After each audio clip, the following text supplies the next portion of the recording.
आज देश ने कोरोना से लड़ाई में इतिहास रच दिया है। 100 करोड़ से ज्यादा टीके की डोज लगाकर कीर्तिमान स्थापित किया है। आज अब तक 25 लाख से ज्यादा वैक्सीन की डोज लगी है, जबकि कुल वैक्सीनेशन का आंकड़ा 100 करोड़ के पार पहुंच गया है। इस मौके पर पीएम मोदी ने आरएमएल अस्पताल का दौरा किया। इस दौरान दिव्यांग लोगों से भी उन्होंने मुलाकात की। 2 तस्वीरें आपके सामने हैं।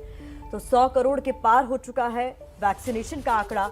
और दूसरी तस्वीर में आपको प्रधानमंत्री मोदी दिखाई दे रहे हैं जब वो आरएमएल पहुंचे थे और उन्होंने वहां दिव्यांगों से मुलाकात की। 2 तस्वीरें आपके सामने। टीका महोत्सव का आज चरम 100 करोड़ डोज देश में लगाई जा चुकी हैं। सुबह से अब तक 25 लाख लोगों को डोज लगाई जा चुकी है और अब जो आंकड़ा है वो 100 करोड़ 10 लाख के पार पहुंच चुका है। तो कुल मिलाकर जो सेंचुरी है वैक्सीन की, उसको पूरा होने में 276 दिन लगे।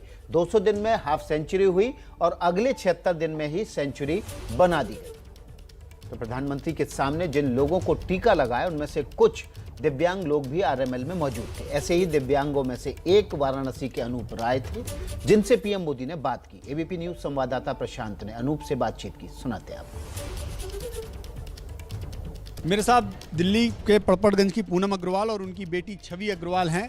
और जब प्रधानमंत्री नरेंद्र मोदी आरएमएल इस वैक्सीनेशन सेंटर में आए थे तो उस समय ये वैक्सीन लगवाने छवि अग्रवाल आई थी। तो छवि, प्रधानमंत्री जी ने आपसे बात की? यस। क्या क्या बातें हुई आपकी? तो ऐसे तो पूछा था कि तुम्हारी क्या हॉबी है। हमने बताया कि तो उन्होंने बोला तो अदर एक्टिविटीज क्या करते हो, तो हमने बोला कि गाना गाते हैं। गाना वाना सुनाया आपने? हाँ जी। कौन सा गाना सुनाया आपने? देख के बताओ। ऐ मेरे वतन के लोगों। सुना के दिखाइए। एक लाइन सुना दे। एक लाइन। ऐ मेरे वतन के लोगों, जरा आँखों में भर लो पानी, जो शहीद हुए हैं उनकी जरा याद करो कुर्बानी।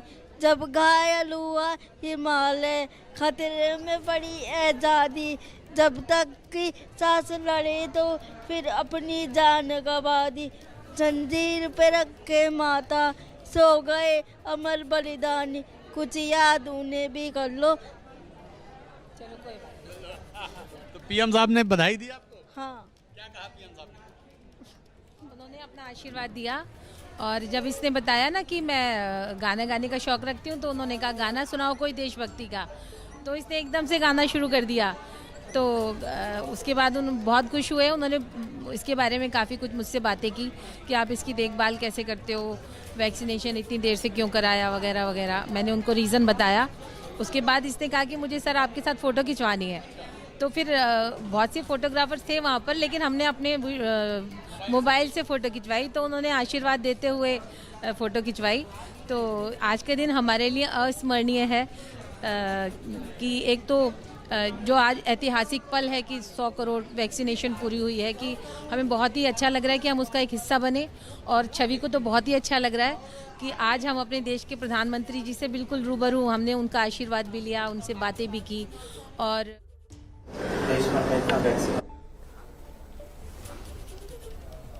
तो ये तस्वीरें आप देख रहे हैं प्रधानमंत्री मोदी की जिस वक्त वो आरएमएल में मौजूद थे। उस वक्त की तस्वीरें हैं जब उन्होंने हेल्थ वर्कर्स से मुलाकात की थी। उनसे कुछ बातचीत करते हुए आप तस्वीरों में देख भी सकते हैं। तो स्वास्थ्य कर्मियों ने, वहां मौजूद डॉक्टर्स ने, नर्सेज ने, जो दूसरे लोग हैं, उन्होंने अपने जो विचार हैं वो भी साझा किए, अपने अनुभव साझा किए प्रधानमंत्री के साथ में। और प्रधानमंत्री ने तमाम लोगों से उनके अनुभव पूछे, उनके अनुभव जाने और किस तरह से इसमें इजाफा किया जा सकता है इसकी भी जानकारी दी। तो ये जो तस्वीरें आप देख रहे हैं प्रधानमंत्री मोदी की, आपसे कुछ देर पहले जब वो आरएमएल अस्पताल में मौजूद थे, जब 100 करोड़ का वैक्सीनेशन का आंकड़ा भारत ने छू लिया था, उस वक्त आरएमएल पहुंचे थे। तो जो कुछ दिव्यांगों से उनकी मुलाकात हुई थी वो तस्वीरें भी हम आप तक पहुंचा रहे हैं। कई सारे लोगों से उन्होंने मुलाकात की, उनका हालचाल जाना और पूछा कि क्या आप वैक्सीन लगवाने आए हैं, और उन सभी को आशीर्वाद भी दिया प्रधानमंत्री मोदी ने। जो तस्वीरें आपसे कुछ देर पहले भी हमने आपको दिखाई, और यहाँ पर हेल्थ वर्कर्स से भी उन्होंने बातचीत की, मुलाकात की। तस्वीरें आप देख रहे हैं आरएमएल अस्पताल से। ऐसा इसलिए कि जो स्कूल चलता है वो मेरे बड़े भाई चलाते हैं और यहाँ मैं अपना छोटा मोटा व्यवसाय करके अपना जीवन का यापन करता हूँ। दूसरी चीज, अभी तक मैं थोड़ा लापरवाह था मैं सोचता था कि मैं योगा करता हूँ, मैं खाटी बनारसी हूँ, ये कुछ नहीं होगा। लेकिन जब 70 करोड़ लोगों ने लगवाया तो मेरे मन में एक जिज्ञासा आई कि मुझे भी लगवाना चाहिए, योगा से कुछ नहीं होता है। बनारस के एमपी ने लगवाया तब मन नहीं कर गया। नहीं कर, मैं और देखिए आपके जितने स्टूडेंट्स हैं उनके गार्डियन, उनके परिवार में कोई सीनियर व्यक्ति बाकी है तो आपकी कोशिश होनी चाहिए कि आपके स्कूल के सभी बच्चों के माँ बाप उनका वैक्सीनेशन हो जाना चाहिए। आप जहाँ व्यवसाय करते हैं वहाँ सारे आपके काम करने वालों का हो गया है।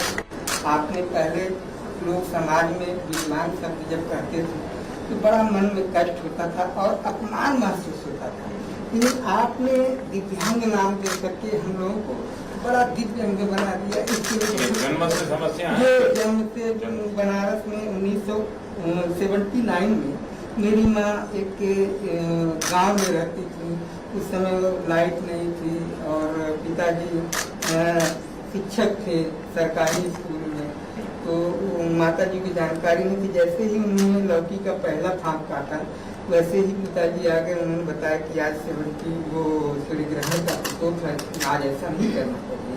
लेकिन लौकी का पहला थाप थे तो ये चारों सिर्फ उंगलियां आनी जो है रह गई हैं, बाकी जो है। इसीलिए मैं बहुत आभारी हूँ आपको। अब ये गर्व महसूस होता है। अब समाज में कहीं भी मैं जाता हूँ तो लोग ये समझते हैं ये दिव्यांग। देखिए इस बार पैरालंपिक में हार दिव्यांग भाइयों ने किया ना, उसके कारण तो लोगों में बहुत प्रतिष्ठा अपने परिश्रम से बनी। ठीक है। ओ बैठिए आप बैठिए बैठो भैया बैठिए। नमस्ते जी, क्या सुनना क्या सुना? कहाँ से है? मणिपुर। मणिपुर में कहाँ से? यहाँ कितने साल से? सर मैं हॉस्पिटल में 1 साल हो गया। इसके पहले कहाँ थे? पहले मैं स्टडीज करता था, मैं एमएससी दिल्ली से एमएससी करती थी। इसके बाद 1 साल हो गया। अब तक कितने लोगों का वैक्सीन किया? सर जब से वैक्सीनेशन शुरू किया था मेरा ड्यूटी आगे था तो लगभग सर 15,000। अरे वाह। सर मुझे बहुत अच्छा लगा कि तो अभी तो कॉन्फिडेंस लेवल भी बहुत आया होगा। कुछ पेशेंट आया होगा जो चिल्लाता भी होगा। सर उनको डर लगता है कि वैक्सीन से डर लगता है और किसी को इन्फॉर्मेशन नहीं होती कि वैक्सीन का साइड इफेक्ट होगा, तो हमें यहाँ पे काउंसलिंग लेने के बाद उनको अच्छा लगता है कि किसी को जरा ज्यादा चुप गया होगा तो चिल्लाया होगा, कुछ गुस्सा किया होगा। एक बार इनकाउंटर होता है बस इतना ज़्यादा काउंसलिंग लोग कोऑपरेट करते हैं। तो घर जाते तो परिवार वालों का क्या लगता था कि कहाँ एक बेटी क्या कर रही है, घर में तो कोरोना नहीं ले आएगी? सर स्टार्टिंग में अच्छे भाव से कर रहा है, इसलिए करके ड्यूटी कर रहा है तो अच्छा लग रहा है। चलिए बहुत बहुत बधाई आपको। आराम से बाबू दिखाते जाओ मत दिखाओ। जब हमारे साथ आप जैसे प्रधान सेवक तो अपने आप को भाग्यशाली सेवा करो, बहादुर करो। सर आपको वैक्सीन देना है, आपको सेकेंड डोज के 28 दिन के बाद आना है।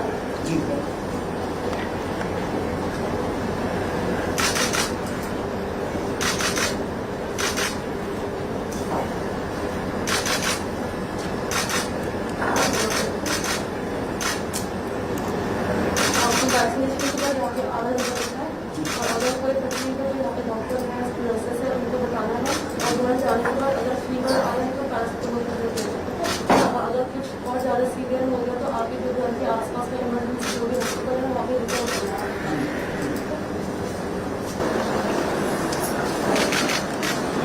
ज़्यादा ही मेहनत करनी पड़ती हो। कैसा अनुभव रहा? घर में लोग चिंता करते होंगे छुट्टी ले लो। घर वाले हम लोग आर्थिक सेवा करें, सेवा करते थे। मूल कहाँ के? सबसे बड़ी बात सर जैसे आपने कहा ना कि मैं देश का चौकीदार, तो वो चीज़ बड़ा गौरव है सर। बहुत गौरव है। देश के जितने भी हमारे सिक्योरिटी के लोग हैं, इन सब लोगों का आपने गौरव बढ़ा दिया साहब। नमस्ते जी, गुड मॉर्निंग। क्या नाम बेटा? हैं? छवि। अच्छा, तो कैसे आना हुआ अस्पताल? वैक्सीनेशन करना है? यस। अच्छा, तो इतना देर से क्यों? गाना गा। गाना गाती हो? अच्छा, ये सुनाओ ना, देशभक्ति का कोई गाना सुनाओ। ऐ मेरे वतन के लोगों, जरा भर लो पानी, जो शहीद हुए उनकी जरा याद करो कुर्बान। जब घायल हुआ वाले, खतरे में पड़ी है आजादी, जब तक की सांस लड़े तो फिर अपनी जान बिछा दी। शाबाश। अच्छा, फोटो खींचा। फोटो लेना है? भाई, फोटो लेना है, कौन लेगा? आप लेंगे?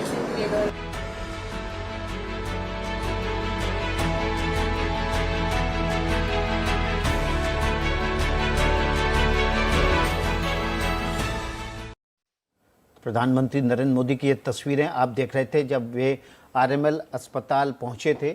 इस दौरान उन्होंने वहां पर मौजूद टीका लगवाने आए लोगों से भी बात की, दिव्यांगजनों से बात की और जो हेल्थ फ्रंटलाइन वर्कर हैं उनसे भी बातचीत की। ये तस्वीरें आरएमएल की। तकरीबन 2 घंटे पहले प्रधानमंत्री नरेंद्र मोदी देश में 100 करोड़ डोज पूरी होने के मौके पर आरएमएल के दौरे पर गए थे और यहाँ पर तमाम फ्रंटलाइन वर्कर से लेकर जिन लोगों ने टीका लगवाया उनसे भी बात की। देश में आज 100 करोड़ डोजेज लग चुकी हैं वैक्सीन की और इसी मसले पर बातचीत करने के लिए हमारे साथ 2 खास मेहमान हैं। एक एम्स के पूर्व डायरेक्टर डॉक्टर MC मिश्रा और दूसरे डॉक्टर सरमन सिंह जो भोपाल एम्स के डायरेक्टर हैं। सबसे पहले MC मिश्रा साहब का रुख कर लेते हैं। डॉक्टर साहब, आपका स्वागत है। एक समय था जब वैक्सीन हेजिडेंसी बहुत ज़्यादा थी और इसमें राजनेताओं ने भी एक बड़ा रोल प्ले किया, लेकिन 100 करोड़ डोज उन लोगों के मुंह पे तमाचा जो इस पूरी मुहिम को भटकाना चाहते थे।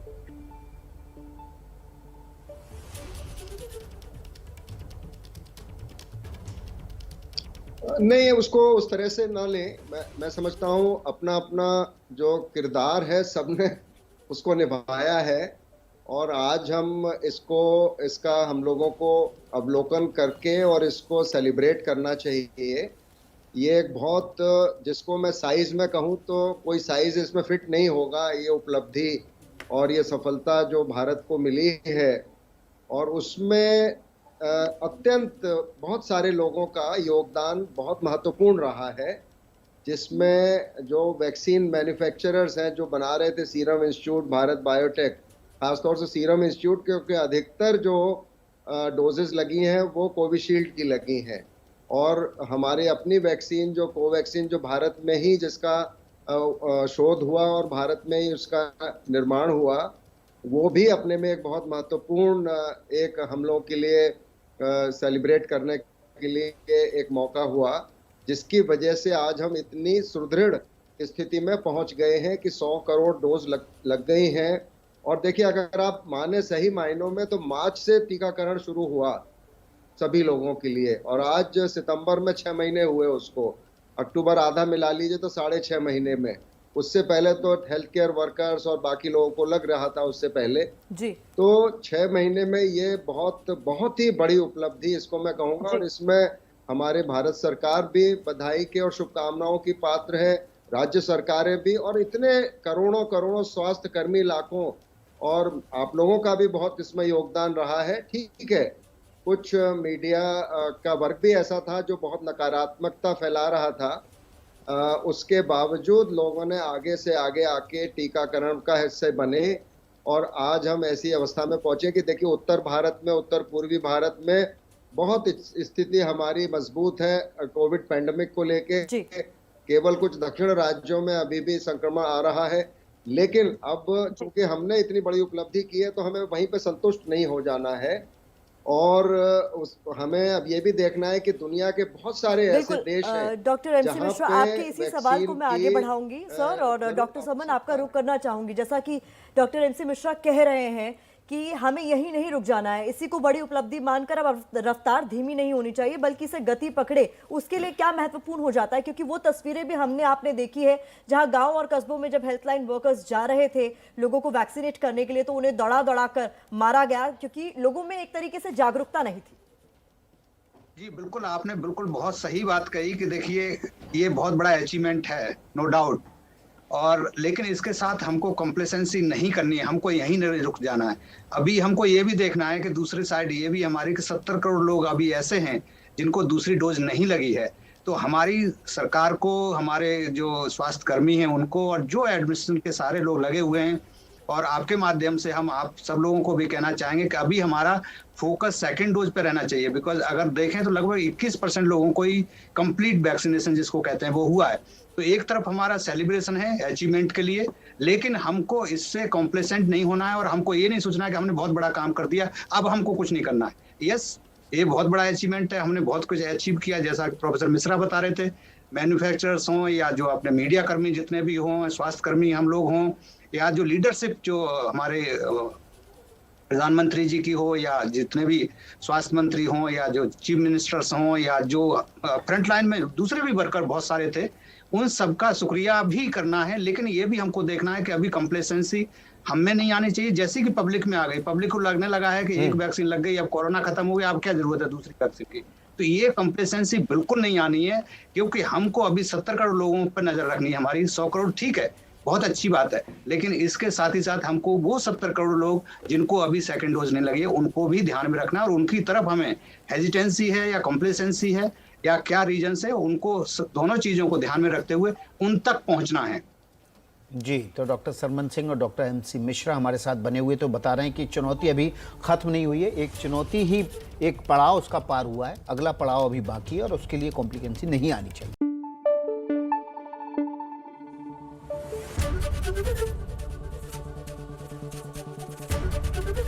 ABP न्यूज आपको रखे आगे।